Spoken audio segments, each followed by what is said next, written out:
We'll move on to our next coach this morning, the head coach of the Presbyterian College Blue Hose, Harold Nichols.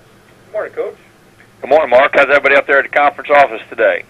Doing fine. We hope everyone's doing well down in Clinton. And we'll go ahead and let you talk about the Blue Hose. First, if you can summarize how preseason camp went, talk about any starters who may have emerged that we were not expecting since we last met in July.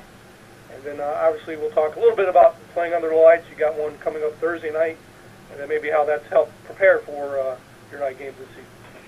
Yeah, I feel like exciting time of the year. Everybody getting started and coming out of camp. Feel really good about our football team. We've had a really good summer and had a good physical camp where we really put a lot of challenges in front of our team, and they've responded to everyone that we put out in front of them. I really like this football team.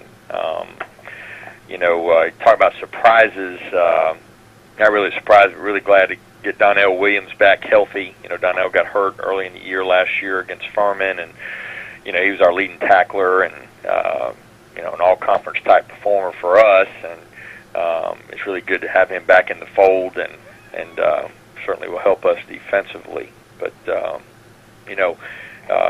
all the usual suspects came forward like I thought they would here in camp.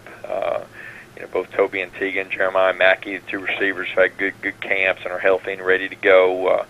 Really looking forward to another year of maturation from Hayes McMath, our quarterback, coming into his sophomore year. I think that'll help us tremendously on offense. We've had to kind of rebuild the offensive line a little bit, but excited about the guys that we've got up there. Gelling those guys have been a real important part of our camp, and feel like we've really helped ourselves there. So overall, I thought it was really good. Like I say, healthy for the most part, outside of some little dings and bangs here and there, but I think everybody will be healthy and ready to go. Very excited about the lights. Big shout out to Musco Lighting, which is a big conference sponsor of ours, and with the television quality lights that they put into our stadium, and that really is going to help us scheduling wise, and like I say, will help us prepare for this game against a really good Northern Illinois team. We are, facing a team that probably, I think they've got 46 FBS wins since 2010. They've had 11 win or more season the last 4 years. Just graduated probably one of the best players ever played college football in Jordan Lynch. But the thing that's most impressive about them is, they've got an offensive line that's got 5 starters back for the 3rd year. All 5 guys have been together for 3 years now, and so they're talking about replacing that quarterback. I think with an offensive line like that, I think me or you, Mark, could probably play quarterback for them and be good, because they're just a very talented football team. Coach Carey has done a great job there. They've been to 7 straight bowl games. It's their home opener, first time they've opened at home there since 2011. So I know that it'll be a tough environment to go into, but our kids are excited about the opportunity and looking forward to going in there and playing against Northern Illinois. All right, thank you, Coach. At this time, we'll take questions for PC head coach Harold Nichols. To ask a question, please press *1 on your phone at any time, or click the Q&A link near the top of your browser. Click raise hand if you joined us via the web. Questions for Presbyterian College head coach Harold Nichols. Looks like the first question for you is from Chris Lang of the Lynchburg News and Advance. Harold, how you doing this morning? Hey, Chris, I'm doing good. How's things up here in Lynchburg? Oh, they're going. 80 degrees and beautiful. What can you say? Love it. What's the biggest challenge, I guess, from a big picture viewpoint or standpoint of playing 3 FBS games this season? Like, how do you kind of plan your entire season around that to keep everybody, healthy and ready to go?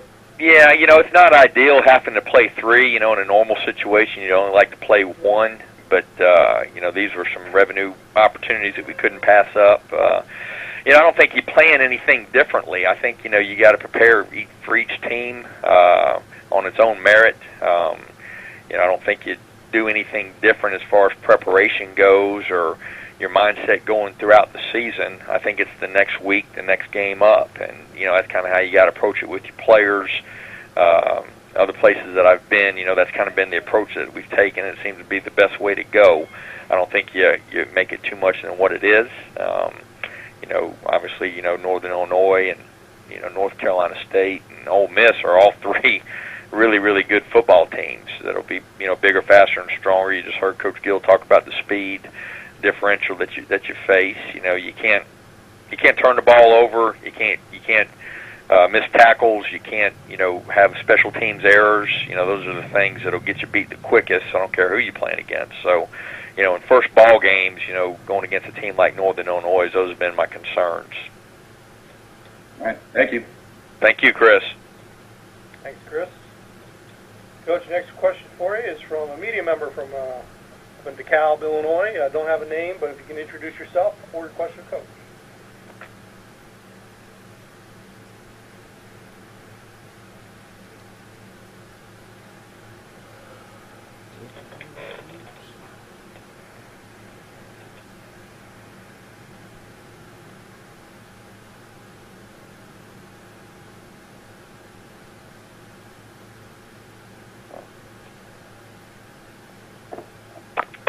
All right, we have a question for you from a media member in DeKalb, Illinois, Coach. I don't have a name, but if you can introduce yourself, you can continue with Coach.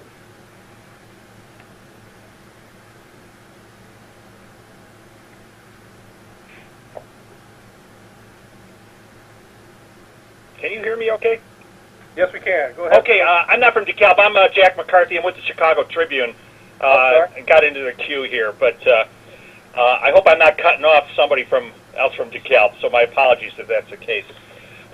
Coach, just a quick question for you about, this is your first time against a team from sort of out of your region, and I'm curious, what's the learning curve like for a program, that's had such success and that Mid-American, almost Big Ten level?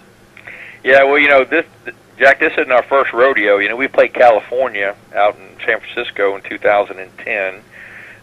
We played Clemson, Wake Forest, Georgia Tech, Vanderbilt. We've played a few of these games. The challenge about Northern Illinois is the quality of the program that they've got. You're right. I mean, they're a Big Ten level program there. I think the preparation will be very similar. Then the challenges will be very, very, very similar to playing those type of teams. Again, just like I was talking to the other reporter just a minute ago, our preparation is not any different than if we were playing Liberty or Coastal or someone in our conference. The challenges are still the same, and the football is the same. The biggest challenges that we face is, the overall team speed that Northern Illinois will have. We've got to do a good job in the kicking game. We got to make sure that we do a good job tackling on defense. But the preparation won't be any different from that standpoint. The good thing about it is coming out of this transition that we've had. Some of our older kids have been in some of these type of arenas and understand the level of football that we're fixing to play. And again, huge challenge for us. A lot of respect for the Northern Illinois program and all the success that they've had on the field there. Okay. Thank you, Coach. We'll see you up here on Thursday. Thank you, Jack. All right, Jack, thank you. And Coach, I'm not seeing any more questions for you, so we'll go ahead and let you go. But thanks for joining us. Good luck Thursday at Northern Illinois. Well, Mark, thank you, and good luck to all of our conference teams as they open up this week. Go on in. All right. No, go ahead.